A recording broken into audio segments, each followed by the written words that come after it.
Boker Tov, everybody. Hope everybody's doing well.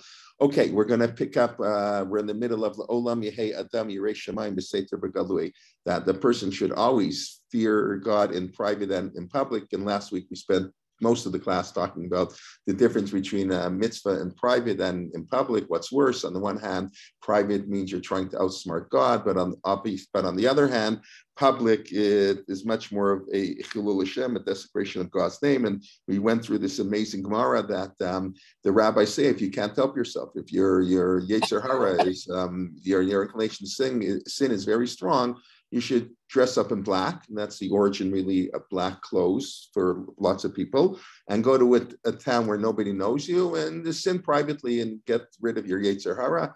And then we started to debate whether that's actually true, like whether they mean that, or it's just a way, by the time you do it, you'll calm down. That's a stalling tactic, kind of like what Aaron did at the Cheder Egel. He told the Jewish people to stall, hoping it wouldn't happen. But that's what the Gemara says, and that's a debate. So we discussed that's those and related issues. Okay, so what I want to start with is a comment on Yirat Shamayim and Mora Shamayim. So one of the commentaries in the Siddur, again in the Otzer Hatfilot in a Siddur, was saying that the difference between Yirat Shamayim, which if I'd ask you how to translate Yirat Shamayim, so you'd say what?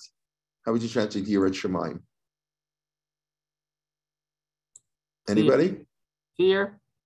Fear of heaven. Okay. So, and what's Mora Shamayim? Say it's awe. The same thing. So it's the exact opposite, of course. That's what they Yirat Shamayim. In other words, we pray for Yirat Shamayim. We don't want to be afraid of God. We want to be in awe of God. So, for example, like the Mishnah says, like you should have Mora Malchut. So that's you shouldn't be in awe of your country. You should for the fear il malay chaim balau. If there's no fear of government, if there's no fear of the law of civil order, you have anarchy.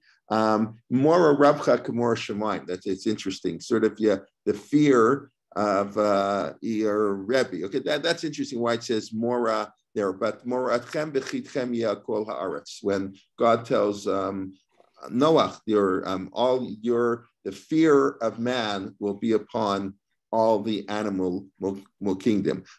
When Rabbi Yochanan ben Zakkai, the story we discussed last week, the famous story on his deathbed, he wishes his students to have Yirat Shamayim, not Mora Shamayim. In other words, there is a difference between awe, you're blown away by God, and being in fear of God. The only time that I know of that we pray to have fear, like to be afraid of God, fear is not really a good thing, is on Rosh Hashanah. Is when we say Ubechem Tein Pachtecha Hashem Elokeinu Kol Hamim. And Rav Soloveitchik knows the word, pachad. Pachad means fear. So we pray for fear. So in Al Tshuva, that great book, which I hope by now everybody has read, Al Tshuva is a summary or a rewriting of the 8 of the Tshuva drushes Rabbi Soloveitchik. Rabbi Soloveitchik spoke thousands of times. He, like many Rosh Yeshivas, don't teach so often. They give a shir once a week. Rabbi Soloveitchik, every day. And in YU, he gave 3 days a week because he was only in New York 3 days a week. He lived in Boston. And then he would teach at Mariah on Tuesday night, and they would teach in Maimonides. He'd give a shir Saturday night in Maimonides. And it was all over the place. So, but he had 2 very famous shirim where literally thousands of people came. And that was on Gimel Shvat. That was, wow, I forgot, Gimel Shvat. 2 days ago, his father's Yortzeit, Rav Moshe Soloveitchik, and many of those talks have been posted in the Hebrew book, Shirim L'Zecher Abba Mori, Shirim in honor of my father, my teacher. That was his main teacher, his father, of course. And he didn't go to school. I'm sure many of you know, Rabbi Soloveitchik did not go to school till he was basically 22. Went to University of Berlin. I think he was in another pre-university before that, but he was in Cheder. He wasn't learning anything. Like most brilliant people, don't learn too much in school. And the grandfather came to visit. What's the guy learning? So basically, he learned with his father 10 hours a day. That's how he describes it. Whether it's literally true, I don't know. He learned 10, 15 hours a day with his father, and his mother arranged for him to get, tutor to get the equivalent of a secular education. education that everybody was getting. And then at the age of 22, he enrolled in the University of Berlin and got the PhD and et cetera, et cetera. And the rest is history. So Rav Soloveitchik, so Al HaTshuva, that's the talk he used to give between, he used to give a tshuva drasha between Yom Kippur, between Rosh Hashanah and Yom Kippur. And so Pinchas Peli wrote up a number of those. Anyways, that's all interesting background. Maybe it's not interesting background. So he said, so Rav there says he asked a psychologist, he says, why do we pray for fear? Says, or no, I said, I'm sorry. The psychologist came to Rabbi Soloveitchik, said, you know, it's terrible that in our tradition, we pray on Rosh Hashanah, Yom Kippur, the holiest days of the year, we pray that we should have fear in God. And he explained that fear is such a bad thing to have. Why did our sages put in this notion of fear? So Rabbi Soloveitchik then explained that it's true. Normally, we don't want fear of God, but occasionally, like Rosh Hashanah, Yom Kippur, you know, when your life is in balance, there's fear. But he explained much more that basically we know in life, you know, we all concern ourselves with little petty things until you have a serious problem, right? COVID, we were talking before, you know, COVID sort of put away some of the littler problems because bigger problems to worry about. You know, you worry where to go on vacation, what type of car to buy, where to invest in the stock market. Not that those are inconsequential, that's fine. But then, God forbid, somebody gets very sick and all of a sudden those things don't matter anymore. So Rav Soloveitchik said, when we pray for fear of God and awe of God also, the idea is that it will put away everything else, that God becomes the center and you don't have to worry. All the little petty problems that we have are put in perspective. So we pray that we should have such an all-encompassing attitude and fear of God, and we don't have to worry about anything else. It sort of does away with all our worries. I don't know how that works in practice, and I don't know how many of us are capable of doing such a thing. But anyways, that's what it is. But the concept we all know, of course, is true because we all have that. And a bigger problem makes the smaller problems go away. We don't want to have the bigger problems, but that's the way life works. So it should have a fear, but fear of heaven should be inspiring. It shouldn't make us like stop in our track. It should put us in perspective. It's like I often give the example, you know, if you work in a company, so if you've got 18 layers of management, you know, the middle manager and his boss and his boss and his boss, even the CEO isn't in charge because the CEO is accountable to the board. There's so many layers. You have to please people. It's very, very, very difficult. If you only have one person to report to, only one thing you have to please, it's much easier. So if a Jew, a human being should have mind, we only have to please one being, and that's God. Everything else just flows from that. You don't have to worry what people think. It frees you. It limits you. That's what the Rav said, that the only free person is a person who's engaged in Torah. What do you mean? When you engage in Torah, you have less free. I can't eat what I want. There's so many things I can't do because I keep the Torah. So the Rav said, no, that of course there are restrictions, but the restrictions gain us the freedom that I don't worry what anybody else says. So people make fun of me. I keep kosher. Anybody here? Kosher is easy. No, nobody feels bad. People make fun, you know, because we're so committed to something. When you're very committed to something, you don't care what people have to say. You want to win an Olympic medal? You want to get up at 5 o'clock every morning and train? You're not going to care what people say. Oh, you're nuts. What are you doing that for? Because you're so committed to a goal, it pushes away everything. So that's the Rav explained. That should be our relationship to God. It's so all-encompassing that everything else becomes very, very secondary and becomes a lot easier to cope with. Okay.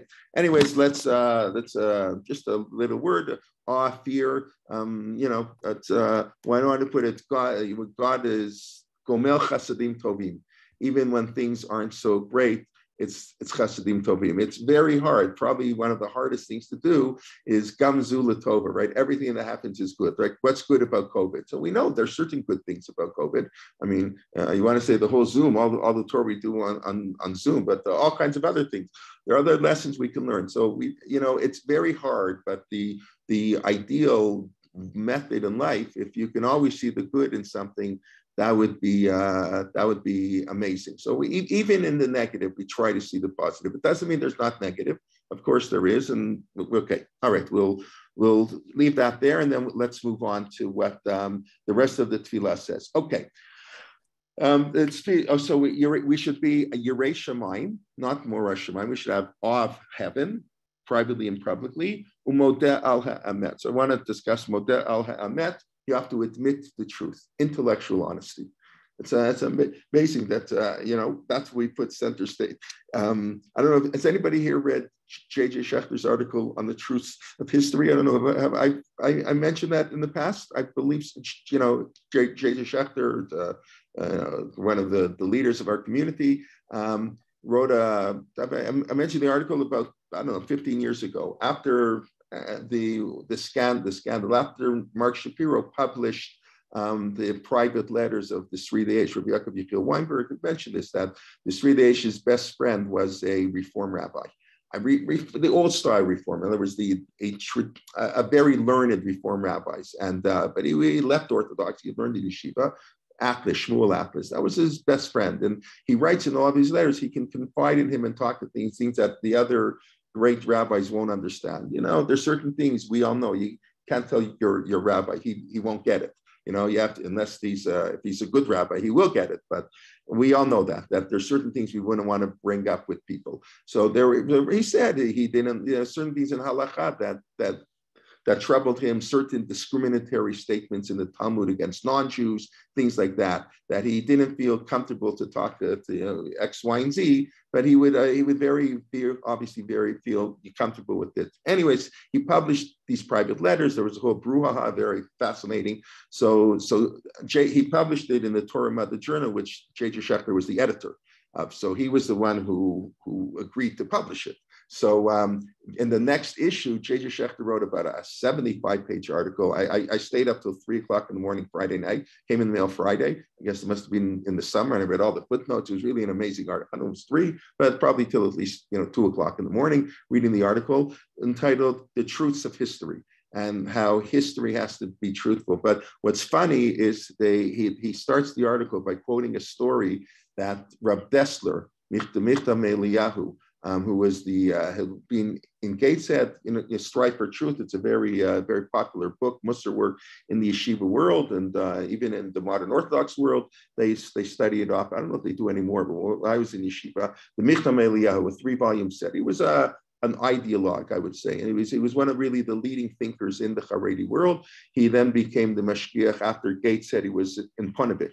So somebody had written an article about him, and the article written when he was a child, he had read Uncle Tom's Cabin, as read it. And the people, so somebody in Yatet Ne'eman or one of these papers wrote a scathing article. How dare you publish this? This is a terrible thing that, you're talking about our great rabbis reading this Narishkeit, And he put in the article, be modeh al ha'emet, you should admit the errors of your ways and come out and write an apology. And J.J. Schechter just noted the irony of somebody using the expression modeh al ha'emet to deny what is true. In other words, the greater truth is, we all know that, the cover-ups and to hide, that was the greater truth. So he used the phrase to modeh al ha'emet, so you should lie about what somebody did because the greater truth is important. Anyways, okay, that's another, you can, whatever, just interesting story. So modeh al ha'emet is a really important idea. And the way I like to explain it the best, intellectual honesty is what I find an amazing halakhah in Judaism. People know here what a zakein mamre is. Who wants to tell me what a zakein mamre is? We don't have any of those anymore. But it's a parsha in the Torah, in Shoftim, in Dvarim. What's a zakein mamre? A rebellious elder, a moreh. What's a rebellious elder? So you have to be a member of a Sanhedrin. It doesn't apply to normal people. It only applies to justices on our Supreme Court for good reasons, as we'll see. So the halakhah is that if the Supreme Court, there's 71 people, so they vote 40 to 31. Okay, it's a pretty close vote. They vote 40 to 31, whatever. Supreme Court in Canada, 5 to 4, whatever. So, and one of the 31 people says, you know what, you guys are nuts. I don't know, the majority is wrong. And he goes and he tells the majority is wrong, and he's gonna not listen. I'm on the Supreme Court too. I know better than my colleagues. There are 31 of us. We're gonna go again, even if it's on a minor topic. So the Torah says you give him a death penalty. Whoa, we stone him. That's one of the few places with Torah, uskaltem, v'yishmu, and chol ha'am yishmu v'yirah. You got to stone him in public. people have got to see this. Like this is, I mean, I know it doesn't literally mean it, but the fact that those are the words of the Torah is significant. And we stone the guy to death. Why? Because he undermines, it's anarchy. That's what he said. More a malchut, you have to have fear of the government because there's anarchy.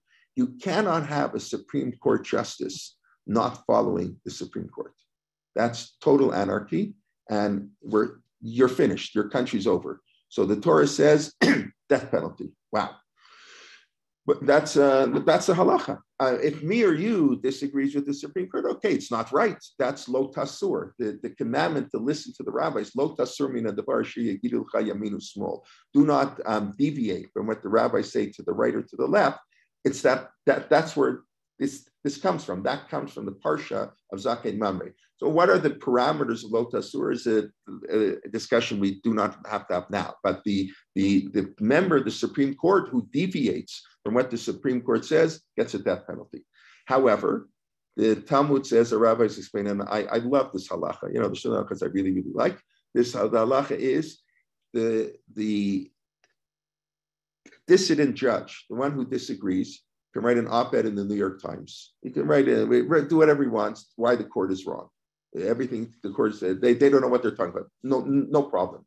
As long as he tells people, I think they're wrong, but in our system, we have to obey. Even we live in a democracy. Acharei Rabim lahatot, you follow the majority, and if the majority of the court rules A, even though I think they're wrong, and I'm going to tell you why they're wrong, because still we have to listen to this, because the Halakhah, Judaism will never ask, at least as I understand it, will never ask a person to go against what they believe.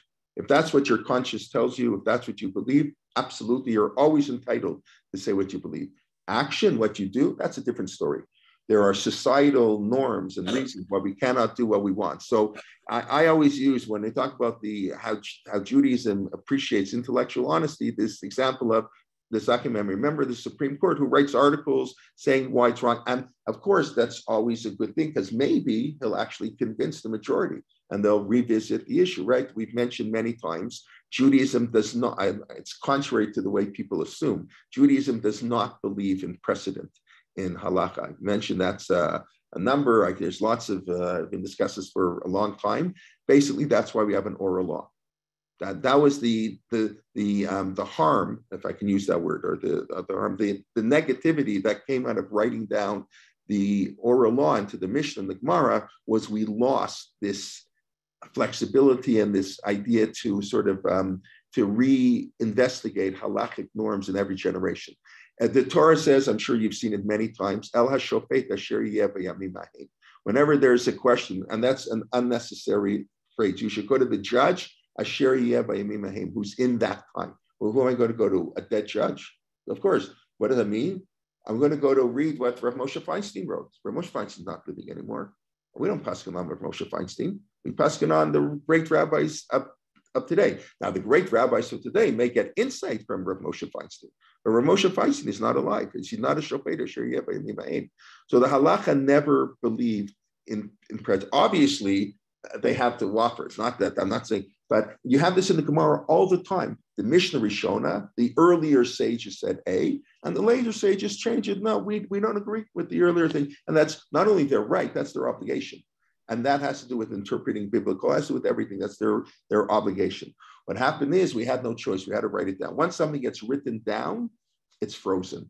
And it's very hard. And we know that. So today, the way our system works, this requires, again, another class, whatever, a whole series. The way our system works is we are not allowed to disagree with the conclusions of the Gemara. Of course, the conclusions of the Gemara are not always clear, and there's some debates, but be that as it may, with the Gemara, there's no axiomatic reason it had to be that way. In other words, the Kesef Mishnah, who's the author of the Shulchan Aruch, of Yosef Karas, why can't we disagree with it? Says in the Talmud. Well, that's a magic thing. There's no such thing as the Talmud in the Torah. That's just it. It didn't have to be that way, but it was sort of the idea that the Jewish people accepted the authority of the Talmud, and we don't have a Sanhedrin to undo it. When we have a Sanhedrin, then the Sanhedrin can do whatever they want. The Sanhedrin can say there are 28 malachot on Shabbos or 44 malachot on Shabbos, not not 39. Only the text of the Torah can never change. The interpretation always changes. That's why the Rambam never counts anything derived from one of the 13 midot of Rabbi Yishmael, right? Most of the Torah, like the 39 forbidden categories of work, are not written in the Torah anywhere. They're nowhere in the Torah. It's derived, not lighting a fire. That's it. It's derived because it's next to the Mishkan. So it's next to the Mishkan. So whatever was necessary to build the Mishkan, right? The Mishkan is the sanctity of space, and Shabbat is the sanctity of time, and the sanctity of time is more important than the sanctity of space. So whatever was necessary for that, the space has to take a background to time. So whatever was necessary to build the Mishkan, we can't do. It's very nice, beautiful, but it's not in the Torah. And if a later day Sanhedrin, which we don't have, would want to change that, they have their total, not the right, they have the obligation. Because the Torah, you're not allowed. The Vilna Gaon, Rav Shechter always used to tell us. And if people who know Rav Shechter, I know, he has a sort of persona, I don't know, people up and learned with him. He's a very friendly and very smiling and great sense of humor, but he would always, he often quoted in the name of the Vilna Gaon that lo tagur mifnei ish, the judge is not allowed to be afraid of anybody, right? Moshe Rabbeinu tells you have to be intellectually honest, can't be afraid. We know in third world countries and sometimes in first world countries, the Supreme Court is a little corrupt, and they do things and often they're afraid to say things. We know of rabbis who've openly said they're afraid to rule on this issue because they're going to get attacked. And they don't want it. And they're older. What do they need the world to come down on them? It's a big problem. So the Torah says, Lo tagur mipnei ish. You're not allowed to be afraid of anybody. So Rav Shechter used to quote, I think in the name of the Vilna Gaon, Rav Yosef Kara was also an ish.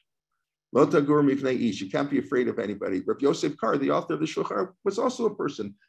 If you're convinced, I'm a nobody. If Rav Soloveitchik is convinced that the Shulchan Aruch is incorrect in this case, you follow Rav Soloveitchik, not the Shulchan Aruch. It's hard to be convinced the Shulchan Aruch is mistaken, but it happens. We find the manuscript. He didn't have that. He didn't have the knowledge we have today, so we have to change it. So that's a other debate. But lo tagur mifnei ish. So that's it's very hard to be fully intellectual honest, but that's the demand of the Torah. So getting back to that's what Torah is meant to be. You don't just say, well, he said 200, who cares what he said 200 years ago? It's a Shofet Yeshiyah b'mimahim. And this essay, I've quoted it often. When I write Divrei Torah, I often put it in the footnote. I'm sure nobody reads it, but there are clicks on the link. It's got to click on the link for this one. The Rabbi, I mentioned him a couple of years ago in our Pirkei Avot classes. That's Rav Moshe Shmuel Moshe Glasner. He was the great grandson of the Chatam Sofer. The great Chatam Sofer, really the ideologue of what today is Haredi Judaism, where Moshe Sofer, Chadash Asur Min HaTorah, his motto in dealing with this issue, what is new is forbidden, right? So he was a great grandson. He didn't buy into this theory of Chadash Asur Min HaTorah, and he was the oldest great grandson. He was a tremendous Talmid Chacham. He was a Zionist that didn't go well in Hungary, and he moved to Israel. And he writes in his introduction to his commentary on Masechet Chulin, it's a phenomenal introduction. That Rav Shechter was the one who introduced me to it. I had never heard of him. And it's the Torah. He writes an introduction to the history of Torah Shabbat. It's fascinating. And in it, he writes the terrible thing. It was needed. There's a time to act for God. We have to nullify the Torah. That was Rabbi Yehuda Hanassi's justification for writing the Mishnah. We're not allowed to write the Mishnah. But okay, destruction, exile, we're going to lose the whole Torah. We're Eit Lasot Hashem. We quoted the pasuk in Tehillim. There's a time to act for the God. Hey, Torah Tech, and we nullify Torah. Sometimes we have to nullify Torah to keep the mitzvot. So he writes, we had to do it, of course, but it's a terrible thing. It's a terrible tragedy. And it happened because of a terrible tragedy. It happened because of the destruction of the temple and the exile of the Jewish people. That's why Rabbi Yehuda wrote the Mishnah. He wasn't going to write it otherwise. So he said, and what's terrible about it is it froze the Halakhah. The Halakhah became inflexible because it's very hard to change the written word. And he agrees with that. That's just the way it is. And he was a big Zionist, and he moved from Hungary to Israel. And so this article is a way to say, but now that we're coming back to the land of Israel, we're going to go back to the old system of Halakhah eventually. And we're going to be able to, go to the Halakhah in its pure state. And we don't want everything written down. So somebody's going to say, well, this rabbi 300 years ago, I don't really care. I mean, you know what I mean? It's not relevant what he said. It may have relevant information, but that's not how Halakhah works. And if you remember in, now I forget, oh my God. One of the people who was speaking for us gave a whole talk, one of his talks, the difference of Rav Kook develops the notion, I don't know enough about this topic, Torah Eretz Yisrael and Torah of Chutz La'aretz. And the differences in the Yerushalmi and the Bavli, and there's certain attitudes in Halakhah. He says they're actually, this is like a new idea, that Israel has a different approach to Torah. It should have a different approach. It's a different thing. And there are fundamental differences between how the Talmud Yerushalmi works and how Poskim in Eretz Yisrael worked in Chutz La'aretz. So it's an area I really know very little about, but it is it's an area that many people deny, of course, in many sectors of the world, but it makes a lot of sense. But anyways, that was his notion. So intellectual honesty, saying what you believe, irrespective, I don't care what the greatest rabbi says, and anybody who knows Talmud, they argue. That's the whole point. We argue with everybody, not for the sake of arguing, for the sake of establishing what's true. And maybe the non-Zaken Mamre, maybe this dissident Supreme Court member who writes op-eds in the New York Times and gives shiurim in shul and has a blog to explain why the Supreme Court is wrong. As long as he said, well, we have to follow it. Until I can convince my colleagues to change their opinion, you got to follow it. That's wonderful. That's beautiful. Okay. Then, of course, just to say one other thing, of course, I didn't share it on my screen. Okay, so I'll just tell you, Achota Moshe HaKadosh Baruch Hu Emet. That's the Gemara in Shabbat 55b. Shabbat 55b, it's a funny Gemara. It says like a thing came from heaven, like in Chariot of the one of the movies there. I forget it. Won an Oscar, I think. Whatever fell from heaven, And they opened it up and it said, Chota Moshe HaKadosh Baruch Hu Emet. The signature of God is truth. Torah, Moshe Emet, the Torah to Emet. Truth. And truth requires truth. And everybody knows, Emet and Sheker, right? The Emet is the first letter, the middle letter, the last letter. It's true everywhere. Sheker, a liar, has to have a very good memory because he can get caught. So the Shin Kuf Reish are the three letters are all next to each other. And the Emet has a flat bottom, right? Two things. The Mem, the top, when you write it out, has two things on the bottom. The Shin has a point. The Kuf has a point. The Reish has a point because it's wobbly. All the beautiful things, the difference between Emet and Sheker. But Chota Moshe HaKadosh Baruch Hu Emet. The Torah of God is truth, and the signature of God is truth. So that's so we say in the morning, you want to fear God, be intellectually honest. You cannot fear God if you're a liar. I mean, it's not even lying.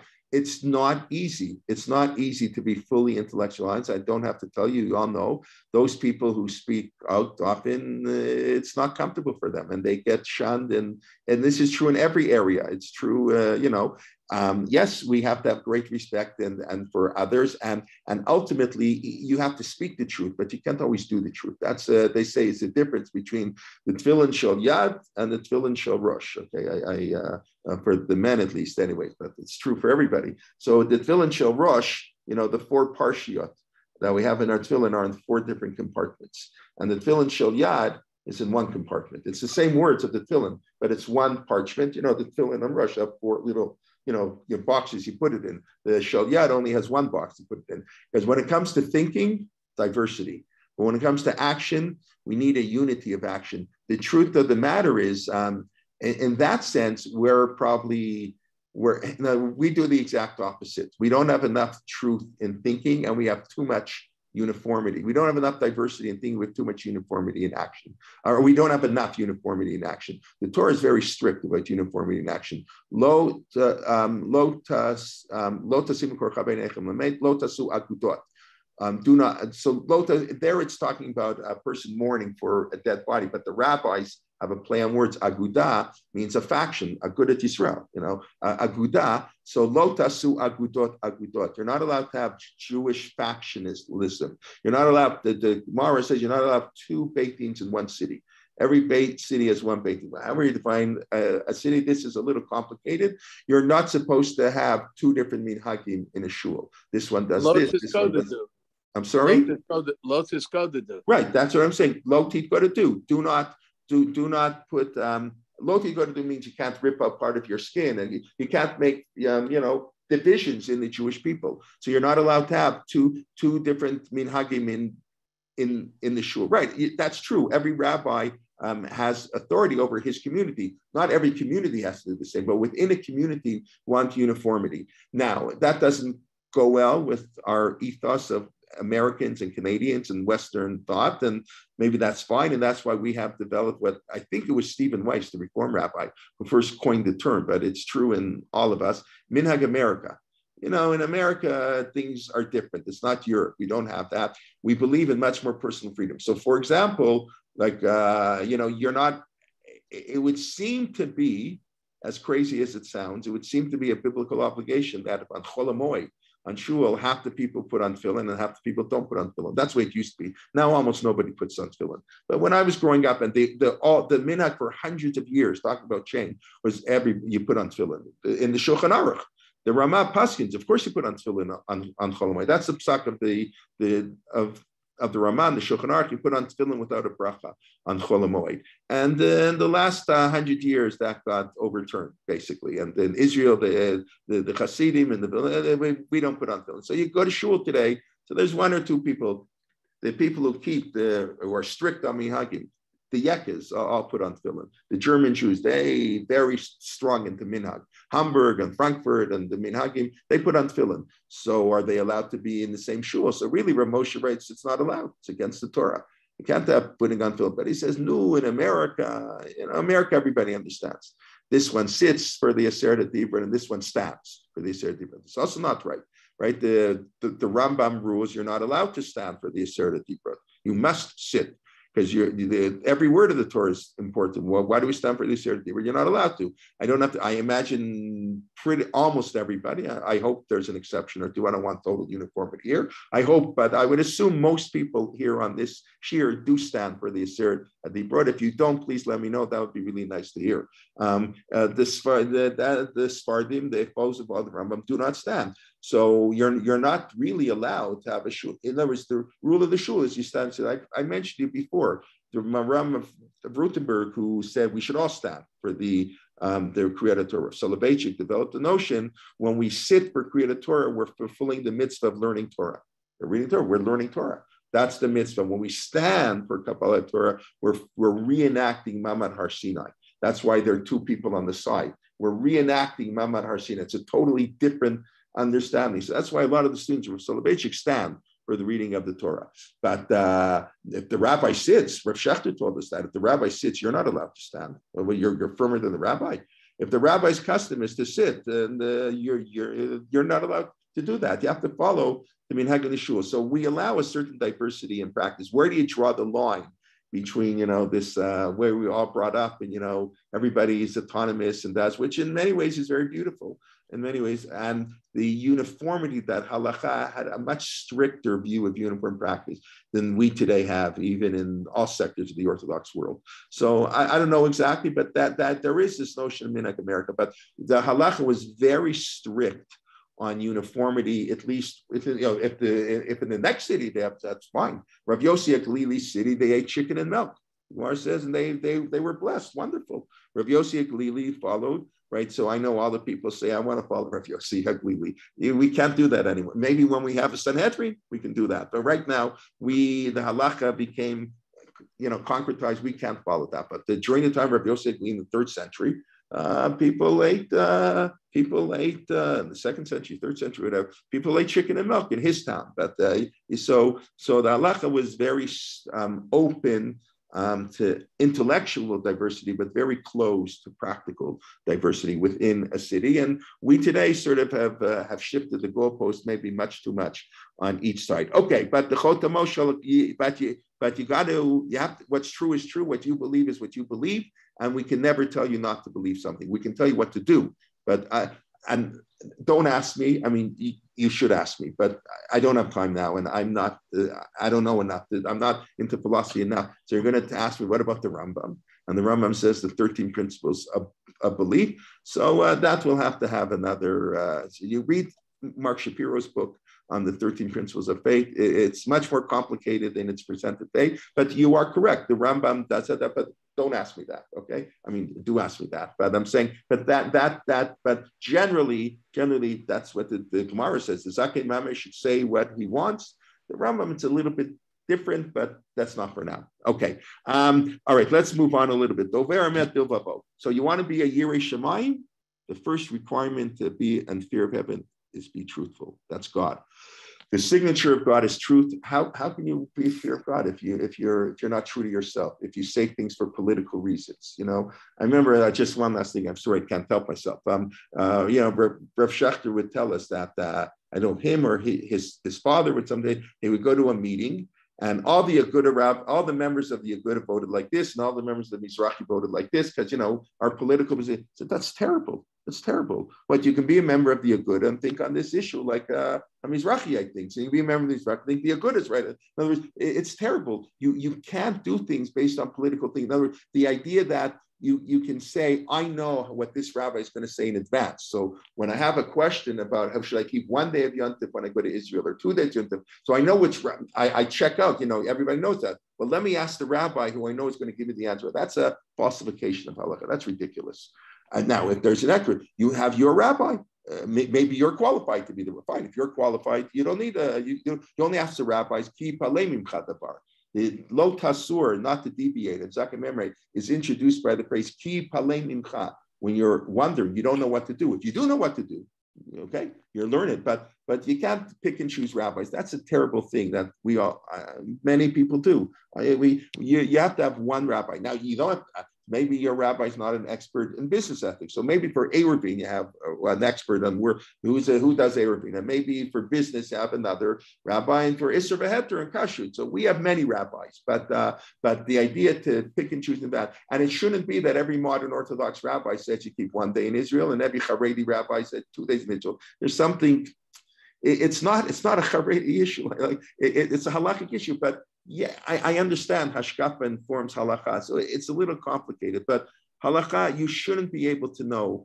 A rabbi should be totally intellectually honest, and that's why Rav Soloveitchik, I remember, and this, please God, and if I say any more, shut me up and tell me to go on, but I remember when, after Rav Soloveitchik died, they had a shloshim in Toronto. They had a number of prominent speakers came to Toronto. They did it at Pnei Torah. For those in Toronto, it was in 1993. And they had a shloshim. I don't know if it was the shloshim, but it was around the time of the shloshim.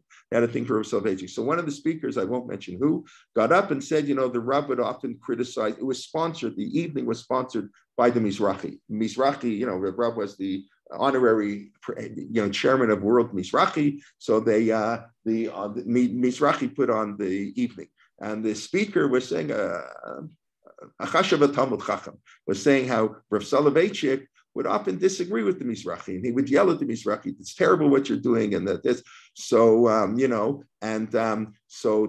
this person who helped organize the lecture came to me. They were very upset. Why does the speaker have to get up and say Rav Soloveitchik criticized Mizrahi?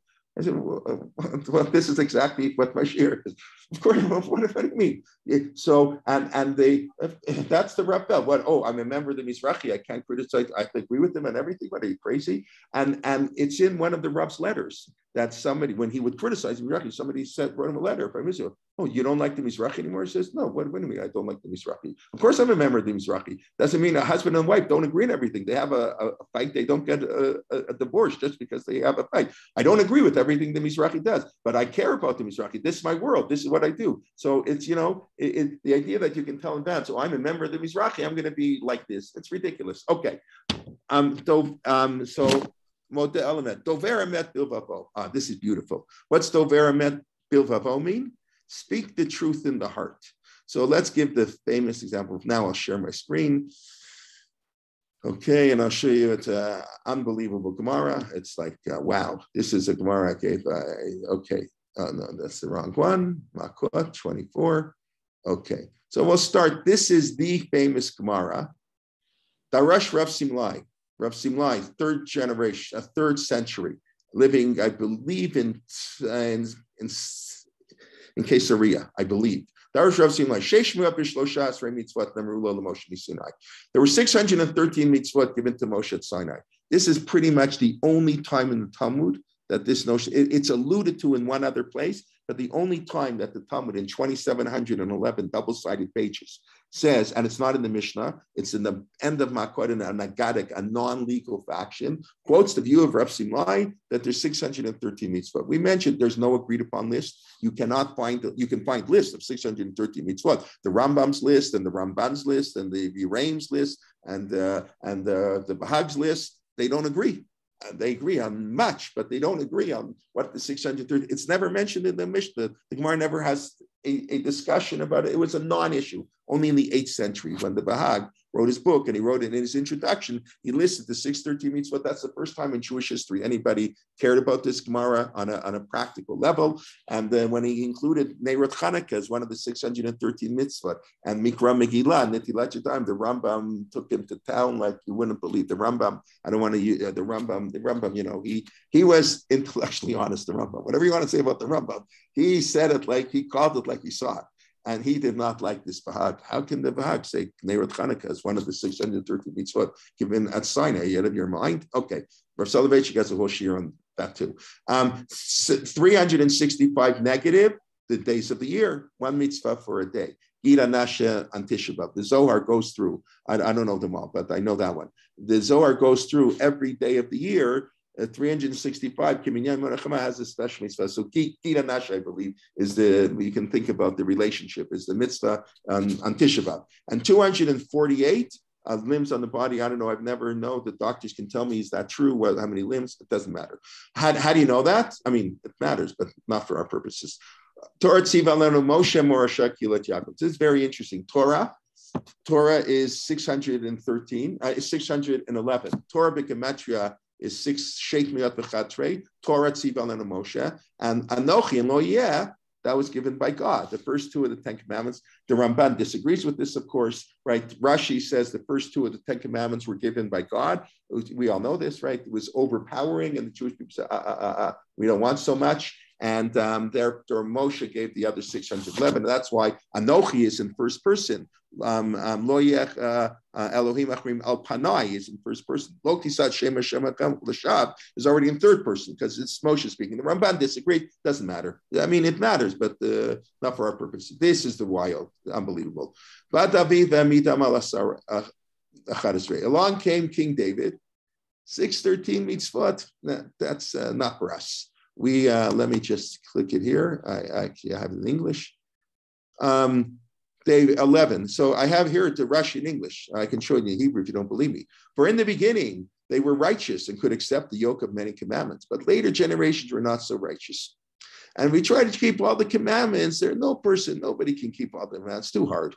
Yeridat Hadorat. So David came and established them. In order they merit, they fulfilled these 11. Don't worry about doing 613 mitzvot. I get it. That's too much. And 7 every hour, because the Gemara is going to continue.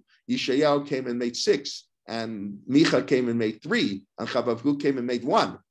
Too hard. This Rashi, we need a week to discuss. But I didn't make up the words. If you don't believe me, look at it in Hebrew. The earlier generations were righteous. They could do many mitzvot. About the Rod Achronim, till 613, are you crazy? That's too much. So you have 11. Halavai is 11. So you'll notice one thing, all 11 are pretty much mitzvot between man and man. Like Hillel, what's hateful to you, don't do to others. That's the entire Torah. The rest is commentary, and not for now. And maybe one time I do want to talk about it. It's always hard to know how much to go up on these issues. But there's how does Hillel refer to Shabbos and Kashrut? How? Because he said this is the entire Torah. So was he including the mitzvah between man and God? That's an important thing. I think he was, actually.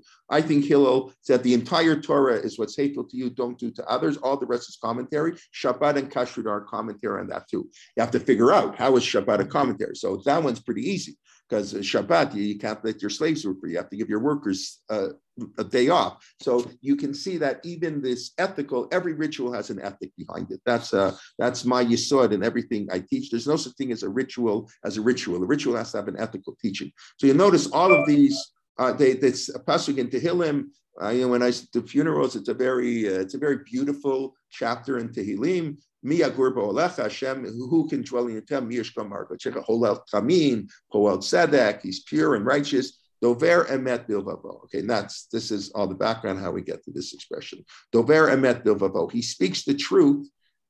He speaks the truth. Not only in his heart, means he thinks the truth. He doesn't just say the truth. He thinks the truth. Calm down. I'm sorry. Okay, so let's see what the Gemara says. Dover emet bilvavo kegon Rav Safra. So who is Rav Safra? So they have it in English. They put it in. So this is an amazing story, right? So, like Rav Safra, he was reciting Shema when a person approached him to purchase an item. It's based on Rashi. They're just the English or the Safari, based on this time. So just quoting Rashi. He intended to accept the man's offer. Here, I'll stop my share. I'll tell them more dramatically, I hope. So basically, Rav Safra is saying Shema. And some guy says, can I buy your item? I'll give you $100. No, you can't answer. He's in the middle of Shema. So he doesn't say anything. So the guy thinks, okay, my offer isn't good enough. I'll give him $200. Doesn't say anything. He said, that's nothing. $300, $400, $500. Finally, at we're at $500, he's finished the Shema. Rav Safra says, sold for $100. When you told me $100, I accepted it. Dover emet bilvavo. I just couldn't answer you. But now, so that's Dover emet. That we don't have so many Rav Safras around. Is that legally binding? Absolutely, it wasn't legally binding. No court of law will enforce such an agreement. So I think I heard it actually from Aaron Glatt. Aaron Glatt, the very important doctor, and today he's one of the leading people in dealing on COVID. So when the Sars epidemic struck, and it struck mainly in Toronto in 2003, this was the warm-up. That's the Corona 1, was SARS. And Toronto was one of the epicenters of SARS in the world. So we did, when Torah Motion used to do programs when actually people came into a building and we stood together in the room. So I did this program, actually I organized with the OU, and they told me, why don't you invite Aaron Glatt? I had never heard of him. This is in 2003. So Aaron Glatt came to Toronto and he spoke about it. And of course, now he's world famous and very important and a tremendous Talmud Chacham. He comes every year to the medical ethics conferences that we always run, 11 years in person or 10 the last couple of years online. So he always speaks. So Aaron Glatt told the story. And if I remember correctly, what he said, you learn two important things from this story. Is number one, the really important thing is you learn that Rav Safra was I was saying Shema. I didn't hear you. I had my talus over the head. That's what do you mean? Rav Safra saying Shema and he's doing business. Oh yeah, I'll sell it, maybe more. It's good enough. He wasn't ashamed to admit that he was thinking about his business dealings. Like he didn't ignore he didn't not hear him while he was talking. That's the first thing. That's very nice. And the second thing you learn is you should say a much longer Shema. So, you can anyways, if you don't get it, whatever. But anyways, daven a little bit longer, you can become a little wealthier. Anyway, so that's Rav Safra. So that's Dover Emet Bilvavo. And we know, of course, that Rashi famously quotes that by Yosef and the brothers, "V'lo yachlu davru l'shalom." They couldn't speak to him in peace. And Rashi says, "Mitoch nutama talomei shivcham." From the negative, that's a terrible thing. They couldn't speak nicely to their brother. But there's also something very, very positive. It's also a beautiful idea. The negative and the positive are intertwined. There's something beautiful about that. They didn't stab him in the back. They put him in the heart. That's terrible. Achad bepev, achad belev. That's what Rashi quotes on our sages. One in the heart and one in the mouth. You don't start saying, crazy. You say what you believe. So they hated Yosef. They didn't pretend to like him. That's what we do. We smile and behind the guy's back, we do all these things. So Dover Emet Bilvavo. The other story I'll quote, that story on the selling stuff in the middle of Shema, I think is it's hard for me to know. I always say this is well known.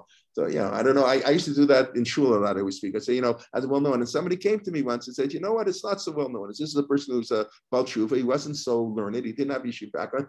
Why do you say it's well known? So I try to avoid saying that. But there are things that are better known than others. I don't know. It's very hard to know what's well known, what isn't well known. But whatever, it's my perspective, rightly or wrongly. So anyway,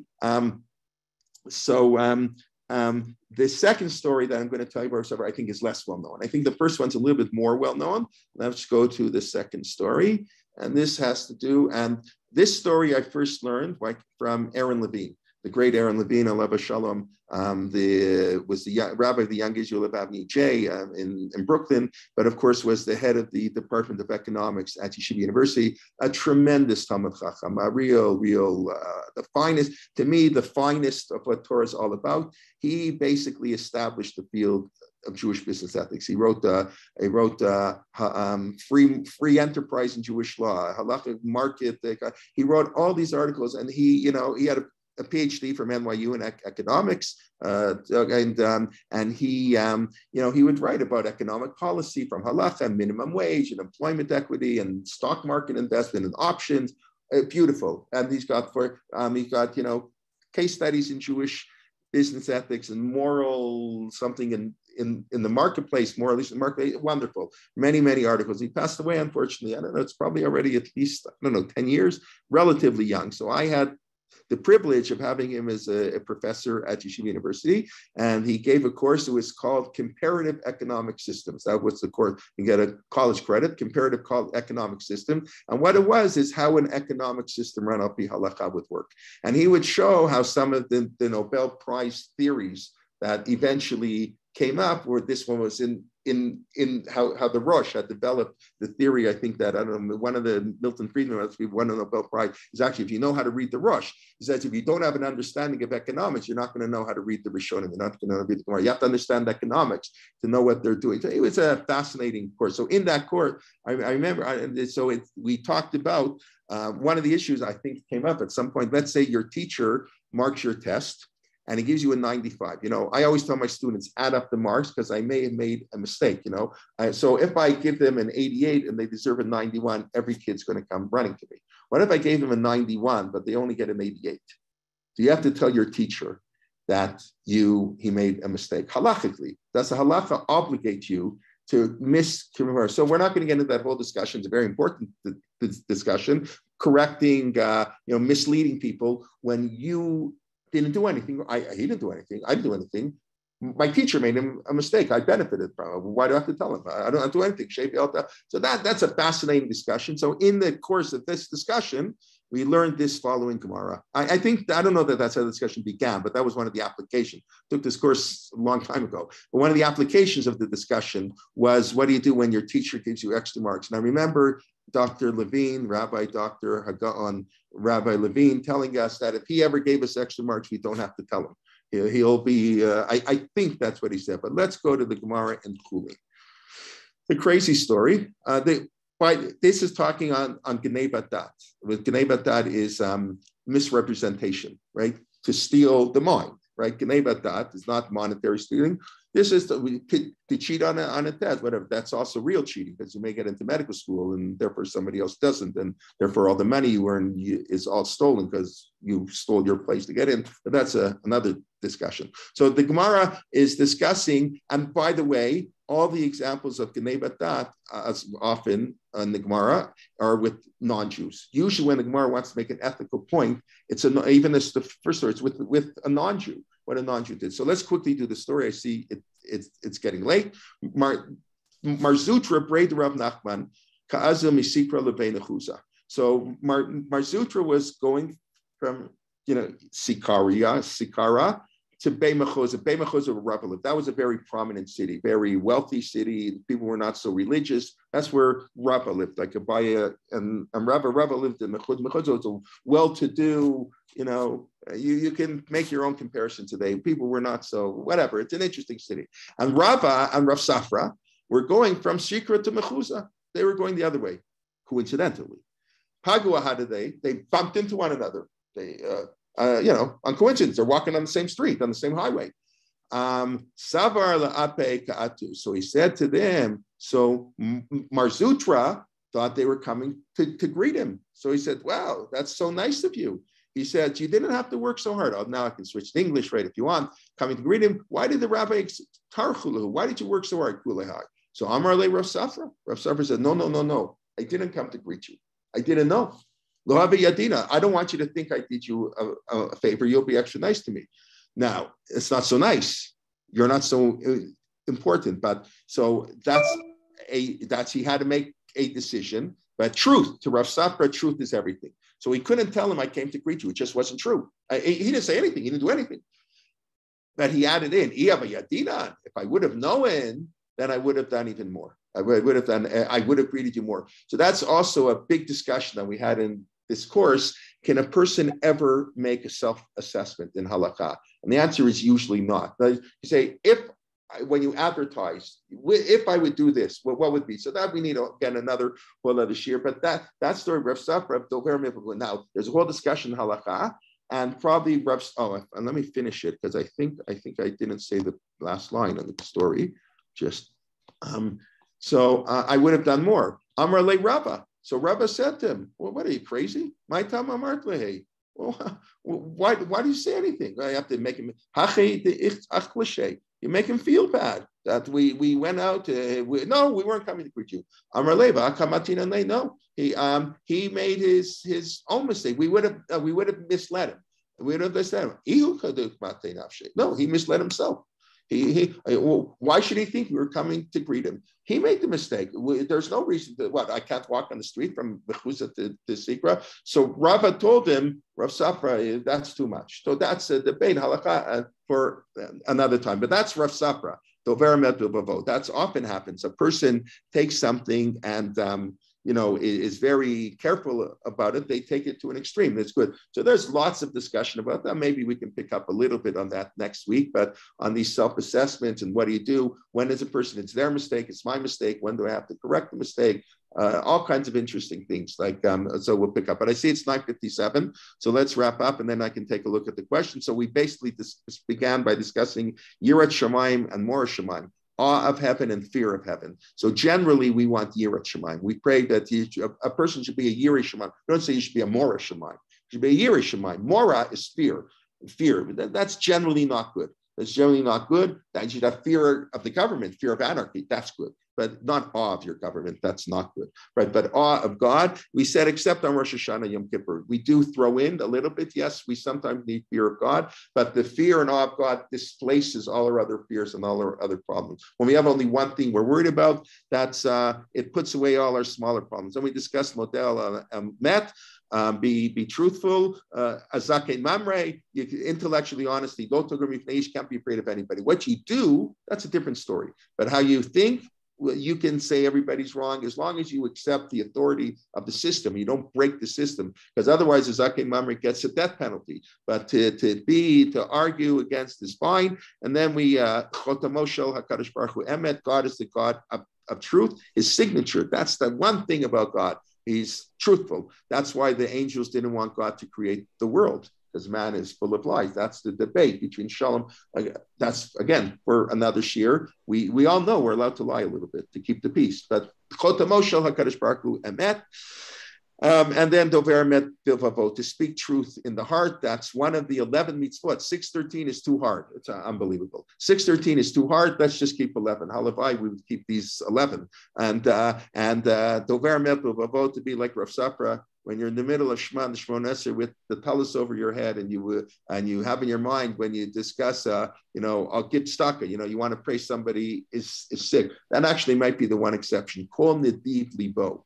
It says by the Mishkan, call whoever in the heart. So the poskim point out, if you to yourself say, I'm going to give $1,000. I love Torah in Motion. It's the greatest organization of learning on Zoom. I'm going to give $1,800. And I get up to shit. What am I nuts? I'm going to give them $1,800. So you use another example, whatever example you want. So the poskim do point out that by staka, it's called nadiv libod. It's interesting. Now we can't enforce that, and obviously nobody knows. But that's the one exception. But dover met bilvavo, you should always speak the truth from the heart. It's very hard. It's very hard. Echad bepev, echad belev, and sometimes that's good. That's positive. Okay, that's lots, I hope, a lot of food for thought. Every word in the Siddur has got on and on. Maybe, please God, in 20 years, maybe we'll get to Shmon Esrei. Oh, well, less time, hopefully less. But please God, if you're staying, I appreciate it. Thank you. Okay, let's just quickly go over the question.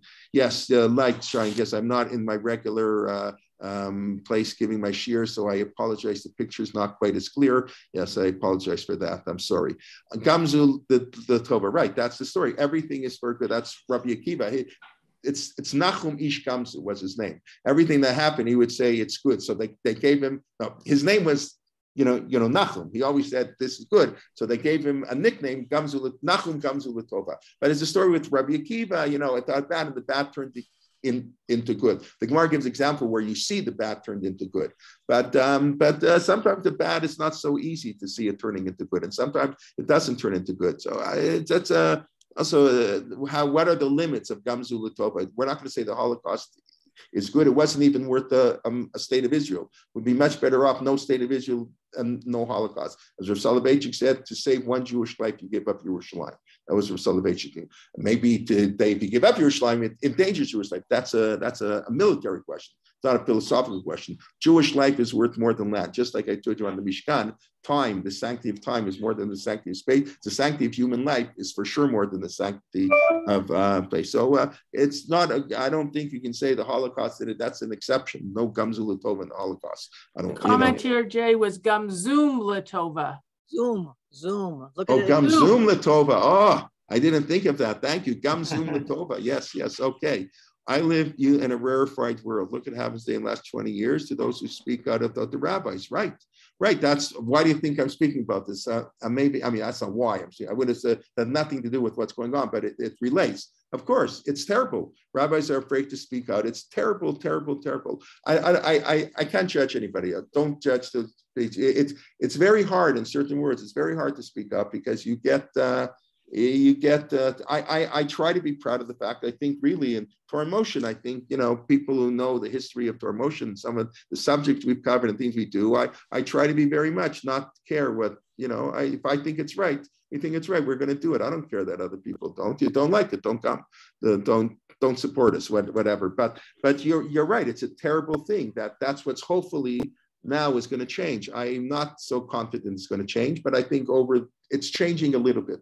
Listen, our world, the modern Orthodox world, went through this with Lanner and with Moti Elon, and we've had our own scandals and these issues, and we were no tzaddikim, and YU's had problems. It's everywhere. So the question is, what are we doing to encourage to be with the victims, encourage to speak up? Yes, I agree. That's why I speak about it. It's so important, and it's so hard. That's why the Gemara praises it. That's why Rav Sapir was so amazing. Most people are not dover emet bilbavo. That's the point. In other words, yes, this is what we have to strive for. So, okay. All right. Thank you for, okay. What will that change in Israel? I'm not sure what you're referring to. Will that change in Israel then be expected? I guess we're talking about how the Halakhah might be different in Israel. Yeah, you go to the shofet in your city. Rav Schachter told us this all the time. A posek in Eretz Yisrael has no right to paskinana. The way if it's kosher, that has nothing to do with where you live. But who's good for conversion? No rabbi in Israel has the right to say one word about conversions in America, and no rabbi in America has a word to say one right about conversions in Israel. It's so localized, it's so individualized. Every conversion case. That's the fight going on now. That's the other fight going now on the conversion. Should there be community rabbis on the chief rabbi, but Rav Schachter was on what? You have to know the community. You have to know the matzab. That's what Halakhah psak is. You have to know the reality. We've mentioned that many times. That's the comment in the first siman in Shulchan Aruch, Tur, Choshen Mishpat on business ethics. So the Sma, Rav Yeshua Falk there explains because the first we open up Shulchan Aruch, Hilchot Dayanim, what it takes to be a Dayan. It takes a lot. You're not allowed to, you have to hate money, whatever. It's Rabbi Kerrigan said, how are you going to find a dayan who doesn't like money? He said, for money, you can find anything. But, okay. So, so there the Sma says, he says, call it dan din emet lamito. A judge who does a truthful judge to truth. What's din emet? What's din emet lamito? So he says, there's din emet, there's the theoretical halacha in the Beit Midrash. La'amito is applying it in the social circumstance in which you live. The fi hazman, according to the time and the date and the place. We become so nervous at the reform movement that if we change this, it will be reformers. But that was the original argument of the reform, that halacha got too frozen, right? But din emet lamito means you have to lefi hamatzav. You have to do that's really great. Go. If you don't believe me, look it up. So therefore, on conversion, how can somebody in Israel worry about conversion to America? It's such a different world. I just read yesterday, Rav Raim Cohen wrote a whole thing on conversion. Then he wrote, Rav Kook wrote 2 shuvas back to back to a shul in Australia, where the person running the shul was his store was open on Shabbos. He wasn't totally observant, but he was the shochet, and he did he did conversions, he did all this stuff. And they asked Rav Kook, is this? Rav Kook said, of course not. Of course not. Well, how can this be allowed? The guy keeps his store open on Shabbos. And then they told Rav Kook, you don't understand. This is Australia, and it's impossible to keep Shabbos. And if we don't do this, if we throw him out of the shul, everybody's going to leave the shul will collapse. He was the stronghold, the strength of the Orthodox community. They'll go to the Reform shul. He's what's keeping the Orthodox. He gets the minyan going. He leads the minyan. So Rav Kook said, okay, I'm sorry. I didn't realize. Of course you have to keep him. What the halakhah changed? No, the halakhah didn't change. The conditions changed. The application of the halakhah. The halakhah, it's totally, you have to look, what's the alternative? So we won't convert you. We won't convert 400,000 Jews. So what's the alternative? What's going to happen? That's no answer. Yeah, you have to look at the alternative. So maybe the alternative is, whatever you think, but you have to be concerned with it. So it's right. The halakhah, it's very localized. Got to go to the. It's very. That's what I said. Rabbi Yossi Haglili, they ate chicken and milk, and the Gemara praised them. They praised him for that. Wonderful. That's great. You follow your rabbi. It's wonderful. Every rabbi is in charge of his community. I'm told there's one for hashgacha. Yeah, and in Canada too, there's also basically one hashgacha. Yeah, that again, listen, when you're running a multi-billion-dollar kashrut organization, right, you can't. Of course, there are limits. And I think in kashrut, it is more general standards, although I'll say this, if you have a moment, barrel wine. Recently, I guess now on the whole kashrut thing in Israel, the reforms they want to make. So somebody wrote that with the OU, Rav Soloveitchik, not all his rulings were accepted by the OU. Rav Soloveitchik in Boston gave hashgacha to certain things the OU said they wouldn't give a hashgacha to. And Barrow Wine, who before he became famous, Barrow Wine ran the OU. He ran the division of kashrut, the kashrut division for the OU. So he wrote that, in all these years, he spoke to the Rav many times when he was from the OU. He never raised this very sensitive issue. We don't accept Rav Soloveitchik. So he says at one meeting, Rav Soloveitchik turned to Barrow Wine and turned to him and he said, I know you don't accept all my hashgachot, and that's perfectly fine.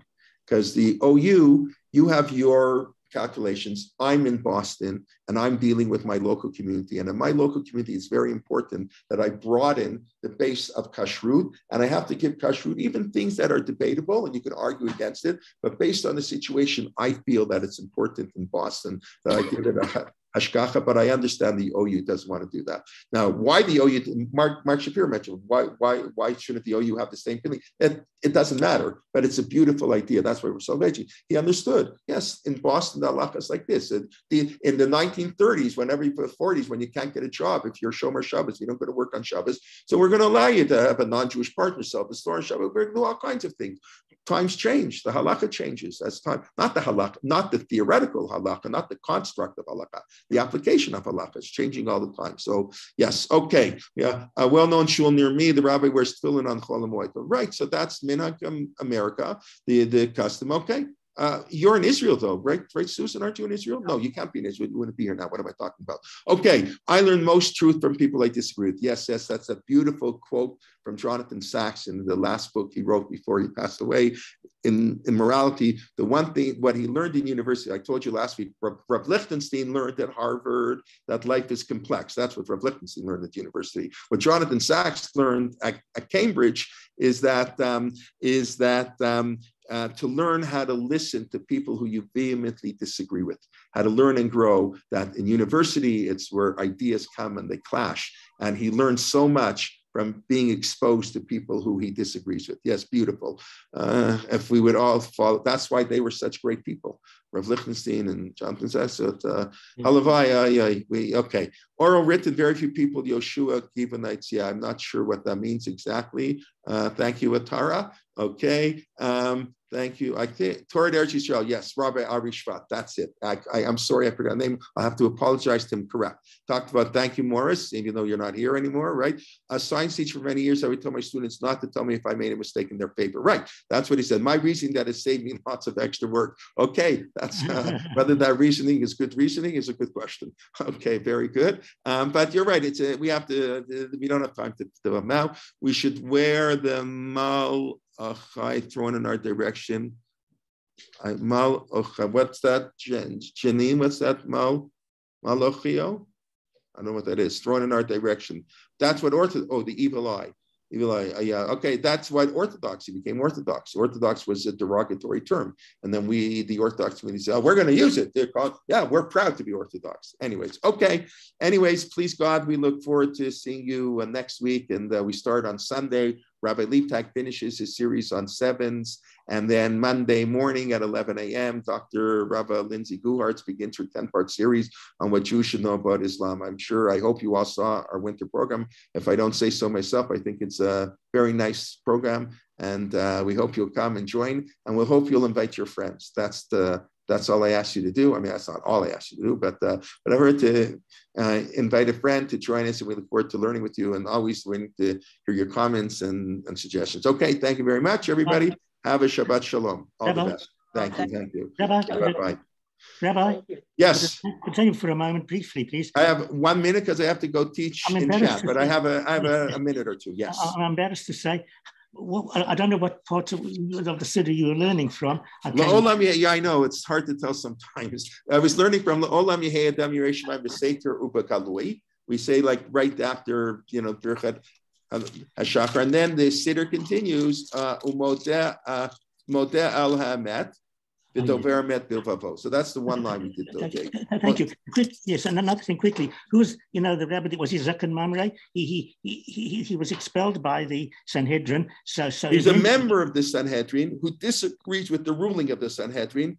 Yes. And will not listen, will not do what the Sanhedrin. He defies it in practice. To defy it in thought is fine, but he goes on and says, no, the Sanhedrin is wrong. We cannot listen to the Sanhedrin. We have our own Sanhedrin. These Supreme Court justices are wrong. He gets a death penalty because that's the end of democracy. That's the end of the Supreme Court. That's the end of the Sanhedrin. That's it. We're finished. We're finished. If a member of the Supreme Court doesn't accept the authority of the Supreme Court, even if he vehemently disagrees, he has to get a death penalty. Of course, in practice, that's not, we rarely gave out a death penalty, but we're not going to tell him that he should change his mind. Yes. That would be intellectually. Could he teach his students what he thinks? I'm sorry? He can write what he thinks. This is what I think, but I haven't convinced my colleagues yet. And until I convince them, we have to follow Judaism, acharei rabim lahatot. In Jewish law, we're democratic. It says in the Torah. We follow the majority. When it comes to the court takes a vote, and the majority wins. Yes. That's what we do. Okay, thank you. Okay, thank you, everybody. Shabbat shalom. Shabbat shalom. Shabbat shalom. Shabbat shalom. Thank you. Shabbat shalom.